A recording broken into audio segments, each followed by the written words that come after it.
The wedding bells of Notre Dame are ringing on August 18th, 1572, but by August 24th, those same bells will be tolling for the dead. 3,000 corpses will float in the Seine. Protestant wedding guests will be hunted through Parisian streets like animals. Children will be murdered in their beds. The bride, Margaret of Valois, will have Protestant blood splattered across her wedding dress as she watches her husband's friends being butchered in the Louvre Palace. This is the St. Bartholomew's Day massacre, and it started as a wedding meant to bring peace. The marriage of Catholic Margaret to Protestant Henry of Navarre was supposed to heal France's religious wounds. Instead, it became history's deadliest wedding reception, a trap so perfectly orchestrated that the guests brought themselves to their own slaughter. But here's the thing about royal weddings that become disasters. They're never accidents. They're political explosions that everyone sees coming but no one can stop. Today we're examining 5 royal weddings that didn't just end badly. They changed the course of human history through catastrophe. These aren't stories of wedding cakes and white dresses.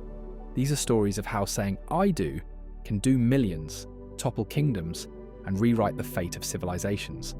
Because when royalty marries, they're not just joining 2 people, they're forcing together kingdoms, religions, and bloodlines that sometimes would rather destroy each other than unite.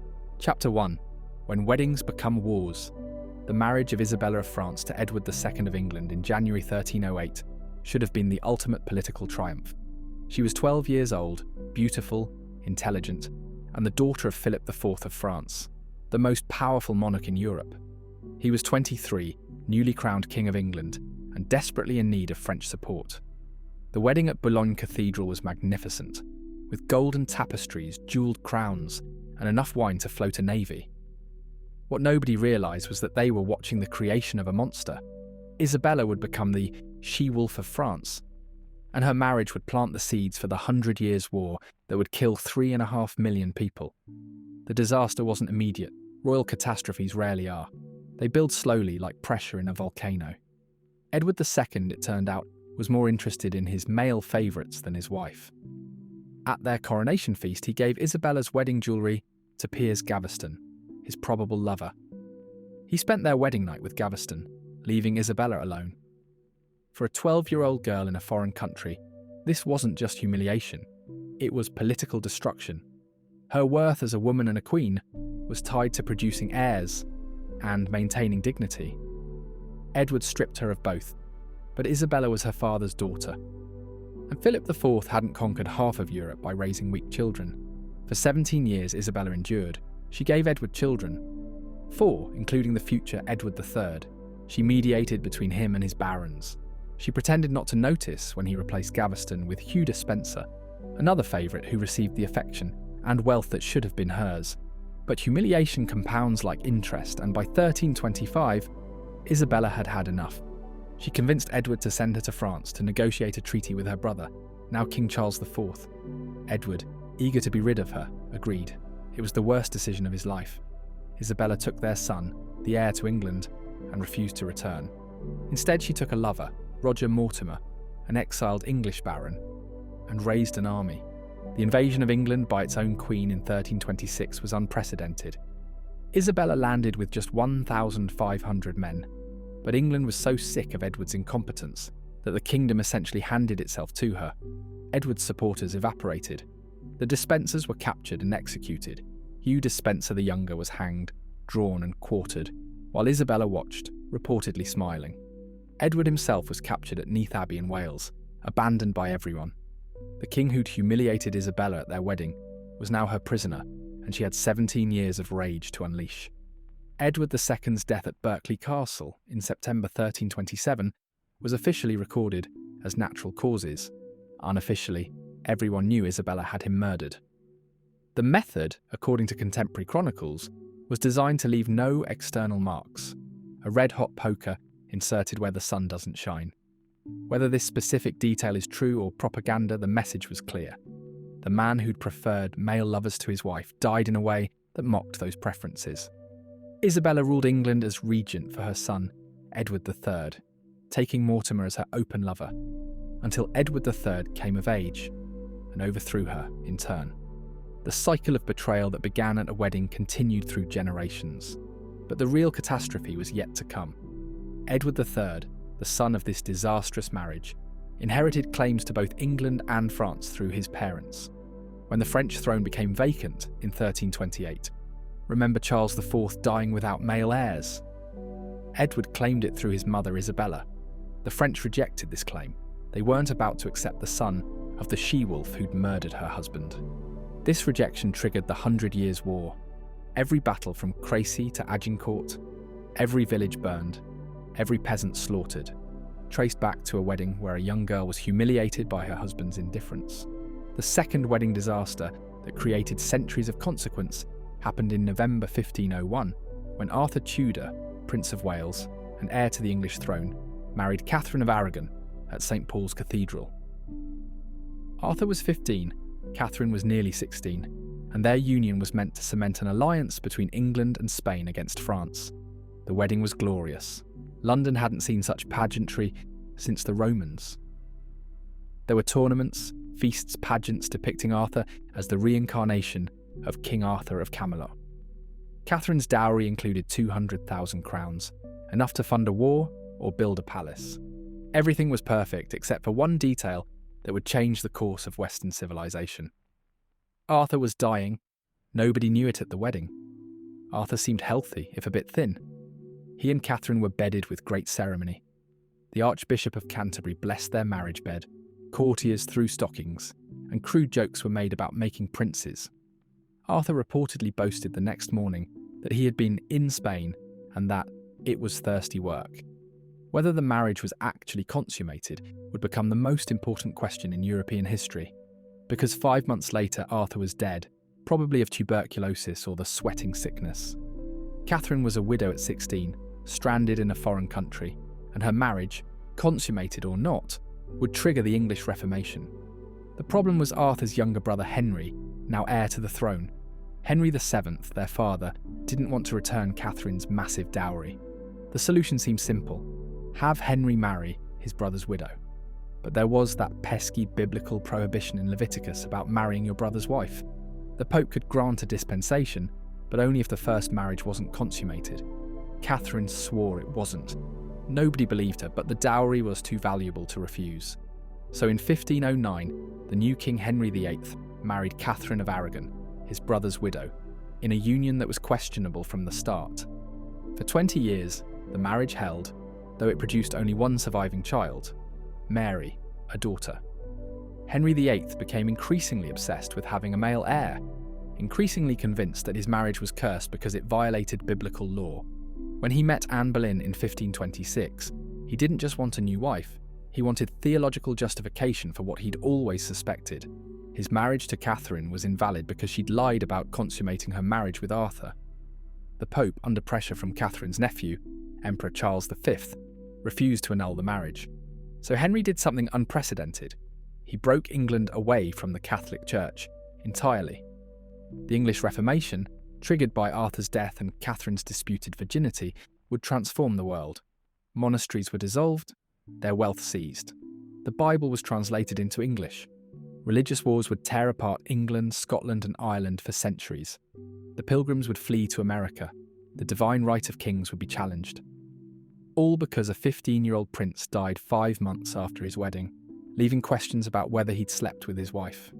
If Arthur had lived, or if he'd clearly consummated the marriage, or if he'd never married Catherine at all, England might still be Catholic.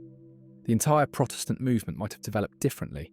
The British Empire might never have existed as we know it, but no royal wedding disaster compares to the trap sprung in Paris in August 1572. The marriage of Margaret of Valois to Henry of Navarre was explicitly designed to end the French wars of religion. Catholics and Huguenots, French Protestants, had been slaughtering each other for a decade. The young Catholic princess marrying the Protestant heir to Navarre would symbolise peace, unity, reconciliation. Thousands of Protestant nobles came to Paris for the wedding, despite warnings that entering the Catholic stronghold was suicide. They came because refusing would insult the crown, and because surely not even Catherine de' Medici would violate the sanctity of a royal wedding. They were wrong.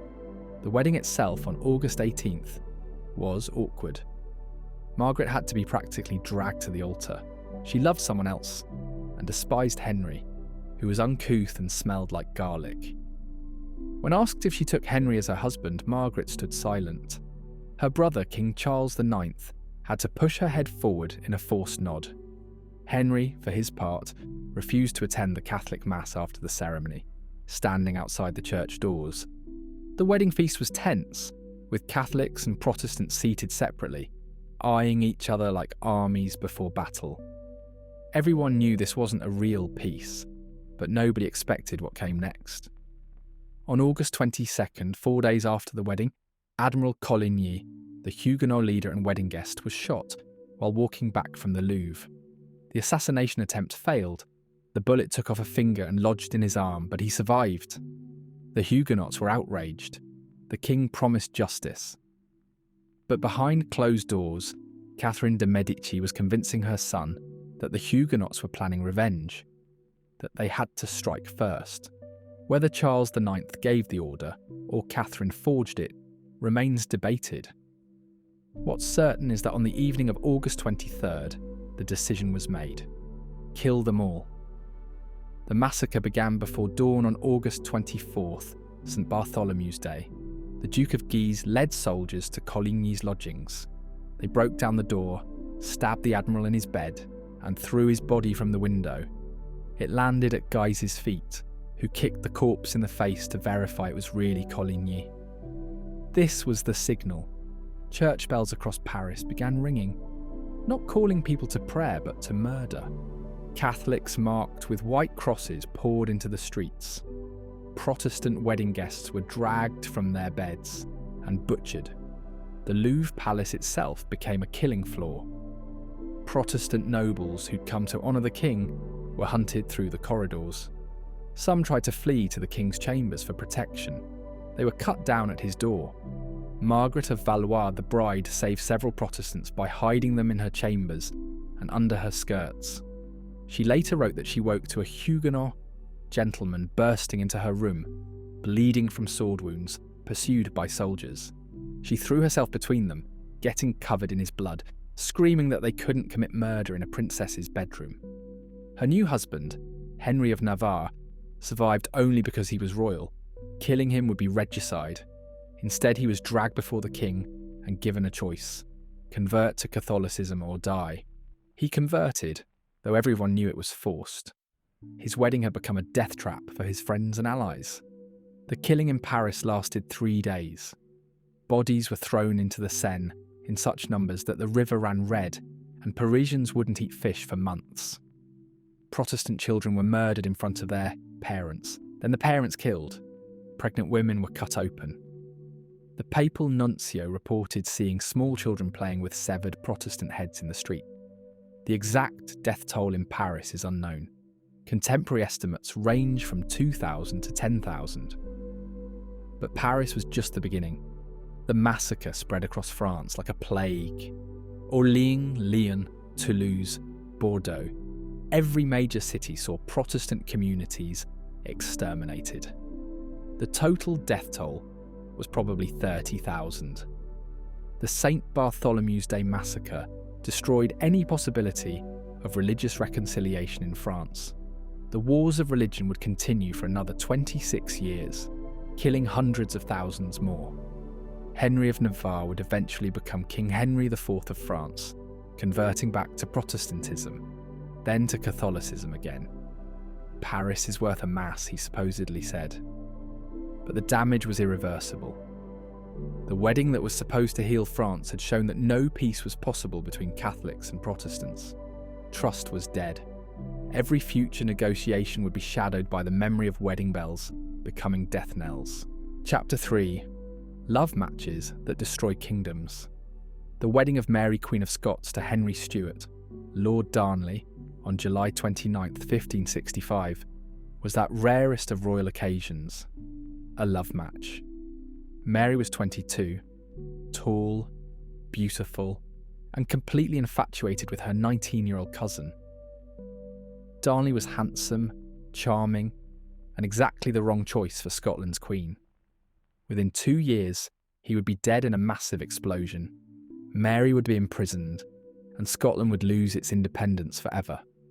All because a queen chose passion over politics and married the one man guaranteed to destroy her. Mary should have known better. She'd already been married twice, first to the Dauphin of France, who died and made her a widow at 18. Then politically she held one of the strongest positions in Europe. She was Queen of Scotland, had a claim to the English throne, and was young enough to make a strategic marriage that could secure her kingdom. Instead, she saw Darnley at a dance and fell catastrophically in love. He was tall, important to Mary, who was nearly 6 feet. He was Stuart blood, strengthening her English claim. And he made her feel like a woman instead of a political chess piece. The heart wants what the heart wants, even when what it wants will destroy everything. The warning signs were immediate. Elizabeth I of England was furious. Darnley was an English subject who'd married without her permission. The Scottish Protestant lords were horrified. Darnley was Catholic and arrogant. Mary's own advisors begged her to reconsider. David Rizzio, her Italian secretary, was one of the few who supported the match, probably because he saw opportunity in the chaos. Mary ignored them all. She married Darnley in a Catholic ceremony at Holyrood Palace, proclaimed him King of Scots, a title that didn't actually exist, and prepared to live happily ever after. She got about 6 months. Darnley, it turned out, was not just handsome and charming. He was also vain, stupid, alcoholic, probably syphilitic, and definitely power-hungry. He wanted the crown matrimonial, real power as king, not just king consort. When Mary refused, he turned vicious. He drank heavily, took lovers of both genders, and publicly humiliated Mary at every opportunity. By early 1566, Mary was pregnant and miserable. She turned for comfort to David Rizzio, her secretary. It was innocent. Rizzio was probably homosexual, but Darnley saw an opportunity for revenge. On March 9th, 1566, Mary was 6 months pregnant, dining with Rizzio and others in her private chambers at Holyrood. Darnley entered with Lord Ruthven and other Protestant lords. Ruthven, who was supposedly dying and had risen from his sickbed in armour, pointed at Rizzio and said, "Let it please your majesty that yonder man, David, come forth of your presence, for he has been overlong here."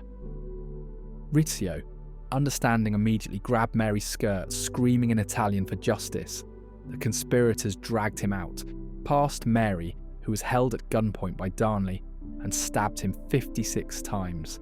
His body was thrown down the stairs and stripped. Mary, held prisoner by her own husband, later counted the dagger wounds herself. Mary's revenge was patient and horrifying. She convinced Darnley that the Protestant lords would kill him next, got him to betray his co-conspirators, and escaped with him to safety. Then she gave birth to James, later James VI of Scotland and the First of England, and began planning Darnley's death. By late 1566, everyone wanted Darnley dead. Mary, the Protestant lords, the Catholic faction, probably Darnley's own father. The only question was, who would do it and how? The answer came from James Hepburn, Earl of Bothwell, who was either Mary's lover or wanted to be. On February 10th, 1567, Darnley was recovering from either smallpox or syphilis at Kirkhoe Fieldhouse in Edinburgh. Mary visited him that evening, then left for a wedding celebration at Holyrood. At 2 a.m, an explosion destroyed Kirkhoe Field completely. The blast was heard across Edinburgh. Darnley's body was found in the garden, not blown up but strangled. He'd apparently escaped the house before the explosion, only to be caught and murdered by Bothwell's men. The nightshirt-clad corpse of the King of Scots lying in a winter garden became one of history's most infamous crime scenes. Mary's behaviour after Darnley's murder destroyed her. Instead of mourning or investigating, she played golf. She pardoned Bothwell before he was even formally accused. Then, 3 months after Darnley's death, she married Bothwell in a Protestant ceremony. Whether this was forced, Bothwell allegedly abducted and raped her, or voluntary, they were lovers who killed Darnley together, didn't matter. The Scottish lords rebelled. Mary was imprisoned at Loch Leven Castle, forced to abdicate in favour of her infant son James, and eventually fled to England. where Elizabeth II kept her prisoner for 19 years before executing her. Scotland, left with an infant king and no queen, descended into civil war. The country that had maintained independence against England for centuries was reduced to a puppet state. James VI would eventually inherit the English throne, uniting the kingdoms, but Scotland would never again be truly independent. The Darnley marriage had destroyed not just Mary, but Scottish sovereignty itself, all because a queen fell in love with a tall, handsome fool who wasn't worth the jewels on his fingers. Chapter 4. Alliances that topple thrones. The wedding of Louis Auguste and future Louis XVI to Marie Antoinette on May 16, 1770, at Versailles, was the most expensive celebration in European history. It was also the most catastrophic investment ever made. This marriage, meant to cement the alliance between France and Austria, would instead bankrupt France, trigger the French Revolution, and end with both bride and groom losing their heads to the guillotine. The 14-year-old Austrian Archduchess and 15-year-old French Dauphin had no idea they were dancing at their own extended funeral. The marriage was doomed from the start by its very purpose, reversing centuries of French-Austrian enmity through the bedroom activities of two teenagers. Marie Antoinette's mother, Empress Maria Theresa, sent her daughter to France with a mission: produce heirs and make France love Austria. The French court received her with a mission: remain French and never forget Austria was the enemy. At the border, Marie Antoinette was forced to strip naked, removing everything Austrian before being dressed in French clothes. The symbolism was clear: she was to become French entirely. The reality was that she would always be l'Autrichienne, the Austrian, a foreign parasite in French minds. The wedding itself cost 200,000 livres, roughly $20 million in modern money. The fireworks display alone cost more than most French peasants would see in a lifetime. The Palace of Versailles was illuminated with hundreds of thousands of candles. The wedding feast featured 200 dishes. The entertainment included an opera composed specifically for the occasion. But the most expensive part was what happened after. Or rather, what didn't happen. Louis and Marie Antoinette failed to consummate their marriage for 7 years. 7 years of royal impotence that became Europe's most public-private failure. The reasons for the non-consummation remain debated. Louis might have had phimosis, a foreskin condition. Though surgery supposedly fixed this, he might have been simply awkward and shy. Marie Antoinette might have been repulsed by her husband, who was fat, clumsy, and more interested in locksmithing than lovemaking.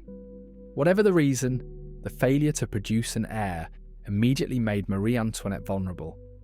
A queen's primary job was breeding. A queen who couldn't or wouldn't breed was useless. The French court, already predisposed to hate the Austrian, turned vicious. Marie Antoinette, isolated and miserable, sought comfort in extravagance. She gambled enormous sums. She built the Petit Trianon, a fantasy peasant village where she could play at being a shepherdess. She commissioned dresses that cost more than estates. The affair of the diamond necklace, where con artists used her name to steal a necklace worth 1.6 million livres, destroyed what little reputation she had left. She probably never said, "let them eat cake," when told the peasants had no bread. But everyone believed she did because it sounded like something she would say. She became the symbol of everything wrong with France: foreign, extravagant, out of touch, and barren. When Marie Antoinette finally produced children, 4 between 1778 and 1786, it was too late. France was already bankrupt, partly from the 7 Years' War, partly from supporting the American Revolution, but in public perception, from supporting Marie Antoinette's lifestyle. The economic crisis that triggered the French Revolution had many causes, but the people blamed the Austrian queen, who spent their tax money on dresses and diamonds. The Estates General was called in 1789, for the first time in 175 years. The Third Estate declared itself the National Assembly. The Bastille fell. And suddenly the king and queen, who danced at Versailles, were prisoners in the Tuileries. The tragedy accelerated from there. The flight to Varennes in 1791, where the royal family tried to escape, but was caught because someone recognised Louis's face on a coin. The massacre of the Swiss Guards in 1792. The trial of Louis XVI, where they used his own locksmithing skills against him. He'd built a secret safe that contained correspondence with Austria, proving treason. His execution on January 21st, 1793, where his last words were drowned out by drums. Marie Antoinette's trial, where she was accused of everything from bankrupting France to sexually abusing her own son. Her execution on October 16, 1793, where she accidentally stepped on the executioner's foot and apologised. Her last words were, "Pardonnez-moi, monsieur." The French Revolution would kill tens of thousands directly and millions in the subsequent Napoleonic Wars. The monarchy that had ruled France for 1,000 years was destroyed. The entire European order was overturned. And while the revolution had deep, complex causes, the match that lit the fuse was struck at a wedding in 1770. If Louis had married a French duchess instead of an Austrian archduchess, if the marriage had been successful from the start, if Marie Antoinette had been less foreign and extravagant, perhaps the monarchy could have reformed instead of falling. The alliance that was supposed to secure both thrones instead destroyed them. The pattern is clear across all these disasters. Royal weddings fail catastrophically when they try to force together things that naturally repel. Different religions, Margaret and Henry. Different sexual orientations, Isabella and Edward. Different personalities, Mary and Darnley. Different nationalities, Louis and Marie Antoinette. The wedding ceremony might paper over these differences with pageantry and propaganda, but the fundamental incompatibilities remain, building pressure until explosion. And because these are royal marriages, the explosions don't just destroy the couple, they destroy kingdoms, trigger wars, and rewrite history. Chapter 5. The mathematics of matrimonial disaster. Let's count the bodies. The St. Bartholomew's Day massacre. 30,000 Protestants dead directly. Another 200,000 in the continued wars of religion. Isabella and Edward II's marriage. 3.5 million dead in the 100 Years' War, though you could argue those deaths had multiple causes. Mary and Darnley. 5,000 dead in the Scottish Civil Wars, plus Scotland's independence. Louis XVI and Marie Antoinette. 40,000 executed during the Terror. 3.5 million dead in the Revolutionary and Napoleonic Wars. Arthur Tudor and Catherine of Aragon.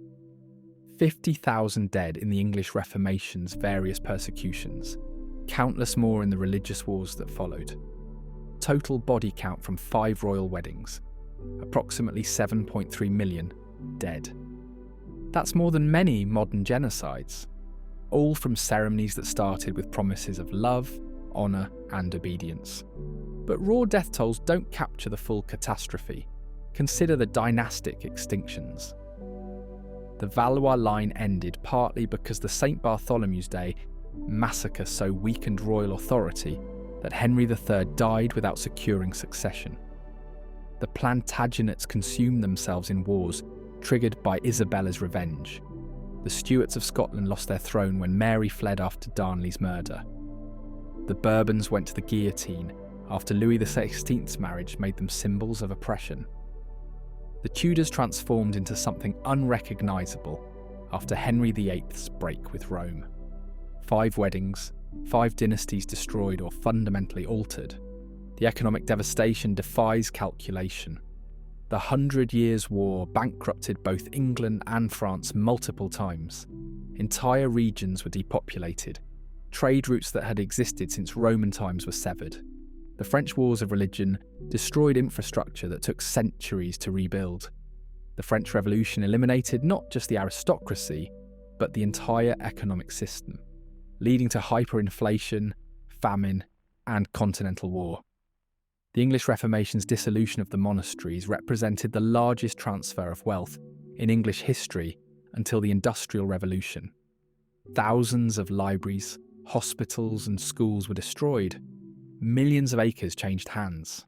The social safety net provided by religious institutions vanished overnight. The cultural losses are incalculable. How many works of art were destroyed in religious violence? How many books burned? How many architectural marvels reduced to rubble? The library at Canterbury Cathedral, one of Europe's finest, was destroyed during the English Reformation. Countless medieval manuscripts were used as kindling or toilet paper. The tombs of French kings at Saint-Denis were desecrated during the Revolution. The Huguenots' contributions to French culture were erased or driven into exile. Each wedding disaster didn't just kill people, it killed centuries of accumulated civilization. The geographical consequences reshaped the world map. The 100 Years' War fixed the English Channel as a permanent divide between England and continental Europe. The English Reformation created the religious divide that would separate Ireland from Britain for centuries. The French Revolution redrew every border in Europe. The death of Scottish independence created the United Kingdom. These weren't minor boundary adjustments, they were tectonic shifts that still define our world. Brexit, Scottish independence movements, Irish troubles, all echo from wedding disasters centuries ago. The religious transformations were even more profound. Before Arthur Tudor's death and the subsequent Reformation, Western Europe was united under Catholic Christianity. After, it was permanently fractured. The St. Bartholomew's Day massacre made religious tolerance impossible for generations. Mary, Queen of Scots' execution created a Catholic martyr that would inspire rebellions for centuries. The execution of Louis XVI, the most Christian king, broke the sacred bond between throne and altar. These weddings didn't just change dynasties, they changed how millions understood God, salvation, and society. Consider the legal precedents. Henry VIII's break with Rome established that monarchs could redefine religious law. The execution of Charles I, a distant consequence of religious divisions, established that kings could be tried and executed. The execution of Louis XVI established that entire social orders could be eliminated. Each wedding disaster pushed the boundaries of what was politically possible. Regicide went from unthinkable to routine. Religious authority went from absolute to negotiable. Social hierarchy went from divine ordinance to temporary arrangement. The technological and military innovations sparked by these conflicts transformed warfare. The 100 Years' War introduced gunpowder to European battlefields. The French Wars of Religion pioneered new forms of siege warfare. The English Civil War, stemming from Reformation conflicts, created the new model army, the first modern military force. The Napoleonic Wars following from the Revolution introduced mass conscription and total war. Each wedding disaster triggered military revolutions that made the next conflict deadlier. Chapter 6. Why Royal Weddings are history's deadliest gambles. Royal weddings are political theatre where the stakes are millions of lives. They promise to unite what cannot be united, to heal what cannot be healed, to merge what will violently reject merger. Every royal wedding is a bet that personal union can overcome political division. History shows this bet almost never pays off. Instead, the forced unity creates pressure that eventually explodes, and the explosion is proportional to the power being merged. When peasants have bad marriages, they suffer alone. When royalty has bad marriages, continents bleed. The fundamental problem is that royal marriages serve two incompatible purposes. Personally, they're supposed to create affection, children, and domestic harmony. Politically, they're supposed to secure alliances, merge territories, and produce legitimate heirs. These goals actively conflict. The person who makes the best political match rarely makes the best personal partner. The alliance that serves the kingdom rarely serves the couple. Children become pawns before they're born. Affection becomes treason if directed at the wrong person. The marriage bed becomes a diplomatic negotiation where failure means war. Consider the impossible position of royal brides. They must leave everything familiar, adopt new languages and religions, produce heirs immediately, and remain loyal to both their birth and marriage families, even when those families are enemies. Marie Antoinette was expected to make France love Austria, while remaining French enough to be accepted. Catherine of Aragon had to navigate being Spanish, English, and the widow of her husband's brother. Isabella had to endure her husband's lovers while maintaining dignity. Mary Stuart had to balance Scottish Protestantism with personal Catholicism. Each failed because success was impossible. They were set up to fail by the very nature of royal marriage. The grooms faced their own impossibilities. Edward II couldn't be homosexual and produce heirs. Louis XVI couldn't be shy and perform publicly in the marriage bed. Henry of Navarre couldn't be Protestant and Catholic simultaneously. Lord Darnley couldn't be king consort and real king.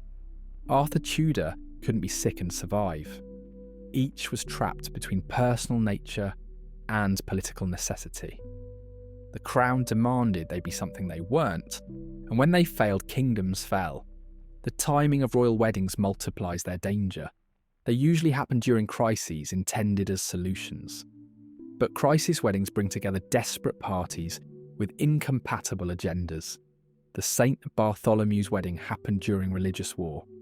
Isabella married Edward during Anglo-French tensions. Mary married Darnley during succession disputes. These weren't love matches that happened to go wrong.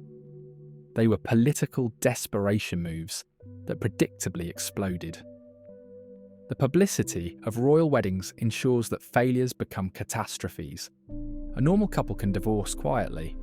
Royal couples perform their dysfunction before international audiences. Every quarrel becomes state policy. Every infidelity becomes diplomatic crisis. Every failed pregnancy becomes succession crisis. The most intimate failures become public spectacles. Marie Antoinette's failure to consummate became Europe's joke. Edward II's preferences became England's shame.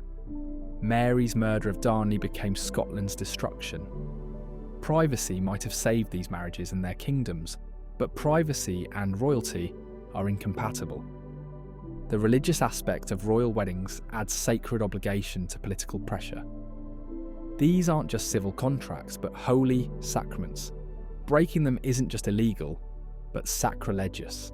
This trapped couples in destructive marriages until death or revolution freed them. Henry VIII had to break with Rome to escape Catherine. Mary Stuart had to commit murder to escape Darnley.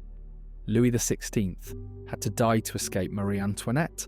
The sacred bonds meant to strengthen these unions instead made them inescapable prisons that could only be broken by catastrophe. Modern royal weddings have learned some lessons. They allow more personal choice, require less immediate breeding, permit divorce. But the fundamental tension remains. Every royal wedding is still a merger of institutions, not just individuals.